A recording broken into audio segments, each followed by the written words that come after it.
Hey guys, hope all is well today. Thanks for checking out my channel. I really appreciate it. As some of you know, I recently purchased this Beamer. It's a K1600GTL. It's a 2014 with 11,000 miles on it. I did an initial video just on my first impressions on that ride. Just kind of an initial review, not really a review. But it's video's 15-18 minutes long, something like that. I just talk about a few things that first impressions of it. And I said then that after I get a few hundred miles on it, I may do a more in-depth review. I really like this bike, guys. I mean, seriously, it's just I've ridden it probably now total, I don't know, 160, 180 miles, something like that, on split over 2 different occasions.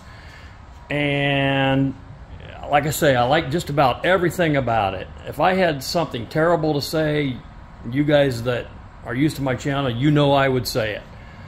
So I am going to tell you about the one thing that really concerns me, and I noticed it about the first 20 minutes on the first ride. I didn't say much about it on that first video, but I got to talk about it now, and that's this seat. It's the standard BMW seat. I noticed that after about the first 20 minutes, my butt started aching. After 30 minutes on that initial test ride, I had to get off because my butt was getting numb. Now, I looked all over the internet, guys trying to get an idea if guys were complaining about this, and of course there are some guys complaining. One guy was complaining pretty bad about it, and another guy commented and said, well, you're writing it wrong. Now, my first thought was, writing it wrong? I've been riding bikes well over 50 years, and I guess I didn't know there was a right way and a wrong way to sit on a motorcycle seat. Now, I try to keep an open mind, so I thought to myself, okay, well, then I'll try something a little different. So next time I took it out and rode it, I tried to sit more upright, less slouch, you know, things like that. That may or may not have helped, but I noticed that I was getting fatigued because I was fighting not sitting comfortable for me. So sitting on it wrong, no, I don't think so. So anyway, I started doing research, and I'm just not going to spend the money. Guys, I am not going to spend $600 to $1,200 on a different seat for this motorcycle without even knowing for sure if that's going to correct the problem for me. Even if I knew for sure, yeah, 600 bucks, don't think so. I mean, you know, brand new, what are these things now, 30, 35 grand? Maybe they've changed the seat, I don't know, but to me, this thing should have a comfortable seat.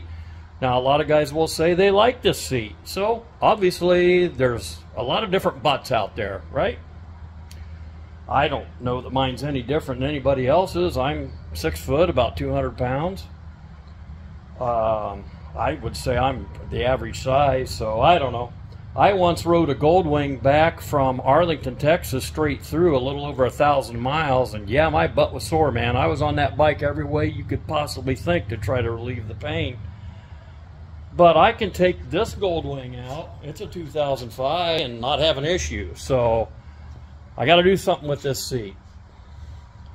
So I've been researching a lot of different things, and I'm going to go the cheapest route I can, and I'll show you what that is. Here it is. I bought an Airhawk.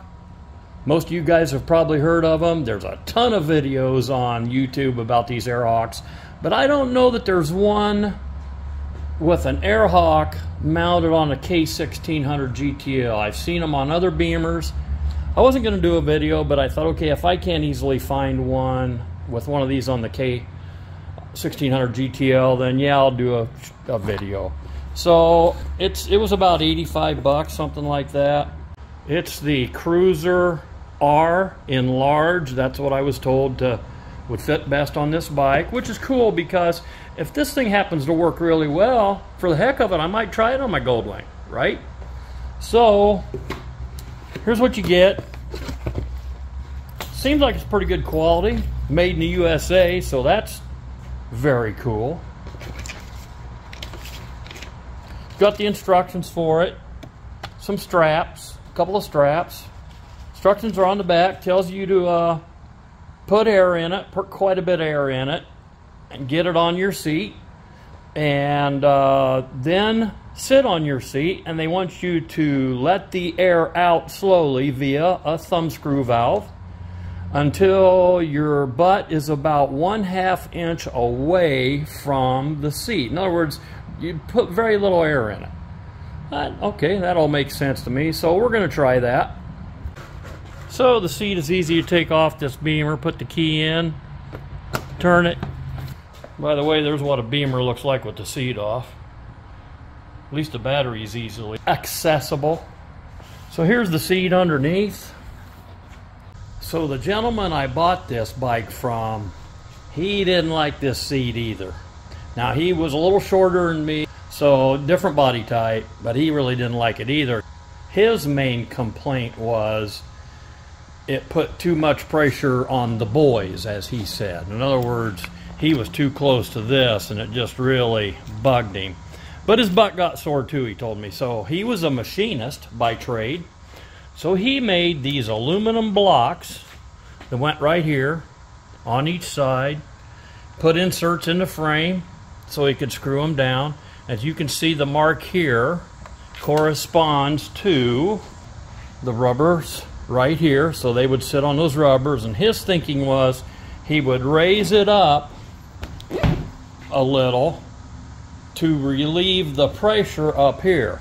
I took them off to see if I could tell any difference, whether they were on or off. I couldn't tell any difference, so I just left them off. But right there, the guy I bought it from, he wasn't happy with the seat at all.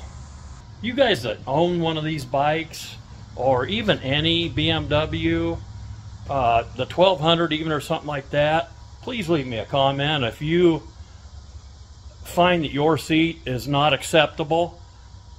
It's almost like guys are afraid to say anything bad because they love their bikes. Well, yeah, I love this bike, man, but this seat is an issue, and it's almost like guys don't say anything because they don't want to put it down. Well, I'm not putting it down. This is just an issue.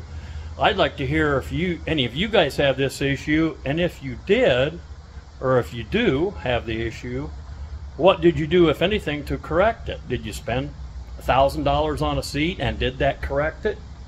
Did you buy one of these Air Hawks or some other, like a gel seat? I've heard the gel seats are really hot, so I didn't want one of those. But yeah, leave me a comment, will you? Just let me know your thoughts on it.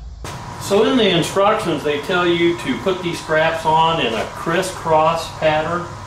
But when I do that on this seat, it pulls the back forward too much and bunches it up right here. So I went straight across like this.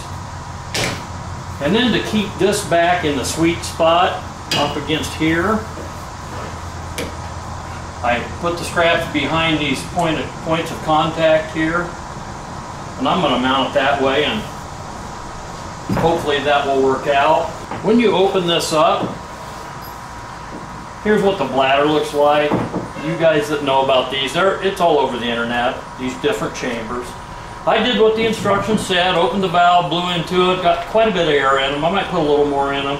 You're supposed to do that, install it back on the motorcycle, then as you're sitting on it, slowly let the air out until you feel like your butt's about a 1/2 inch off the seat. In other words, not much air at all. So I'm going to try that, then I'll take this for a ride and we'll see what happens.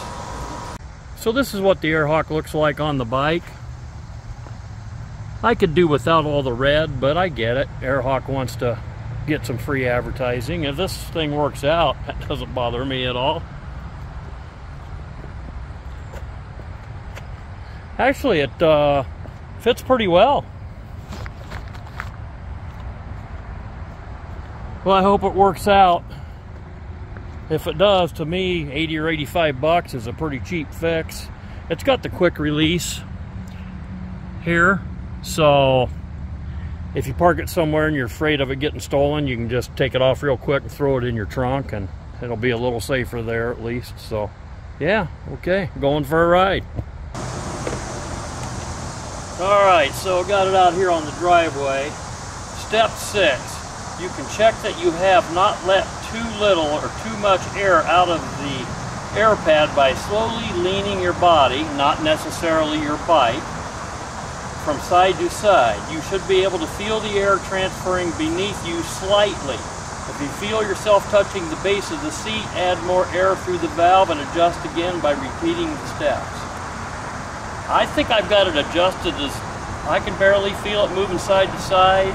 The air pockets, yet I'm not bottoming out in the seat, so I think this is pretty close to what they're saying. So I'm going to give this a try. I'll take it for a ride. This may be a 100 miler. Hopefully I'll have a decision when I get back and I can report to you guys. And yeah, that's the flag. Okay folks, to finish this all up, I've ridden this Beamer about 200 miles in the last 2 days with the AirHawk seat installed. I can't even begin to tell you how many ways I adjusted it. I don't even know how many times I adjusted it. And the best for me was, just like everybody says, to have very little air in it, and that seemed to be the best. If I had to answer with a yes or a no on the AirHawk seat cushion, for me it would be no. Does it extend the ride time like a lot of people say it does? Yes, it does.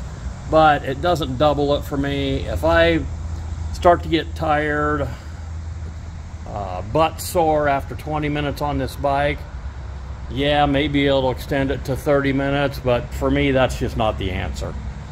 You know, when I go for a ride, I want to ride most of the day. I don't want to get off all the time and try to recover, because then the next time you get on, it's shorter yet than the first time. So yesterday, I purposely got the Goldwing ready to go, had it turned around in the garage with the key in it, ready to go.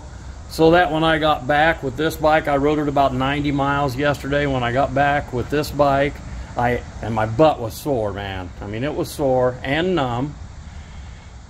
I immediately hopped on the Goldwing, and as I'm riding the Goldwing, my butt is feeling better. So that should say something right there, and that's what I was trying to figure out.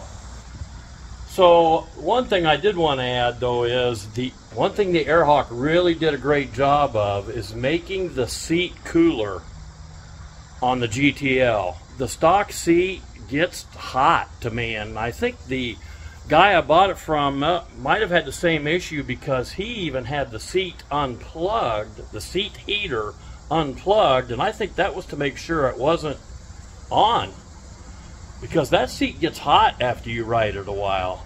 With the AirHawk on it, it didn't do that. So that AirHawk did do that. That is, to me, was a big plus, is keeping cooler while you're riding the bike. I'm just going to try to search for other ways. You guys, like I stated before, that have Beamer, let me know what your remedy was, if any at all. I'd really like to hear what remedies might be. I'm not going to spend $1,200 on a seat, just not going to do it. So anyway, that concludes this video. If you guys liked it, please hit the like button. Leave me a comment. Subscribe. I've got quite a few motorcycle reviews, motorcycle videos, lots of different bikes. Check them out. I've got some very unique animal videos that I've captured with my trail cameras. Guys, if you want to laugh, check out the animal videos that I have. Anything titled nitrous oxide. The deer around here are just out of their minds, digging in rotten leaves. It just makes them go crazy. It's fun to watch. And then I've got some equipment videos that you know, I've done some reviews on stump grinders and snow blowers and stuff that I've owned, you know, leaf vac, things like that. So yeah, you know, check out my playlists. Got 3 of them. And most of all, thanks for watching. I really appreciate it. Until next time.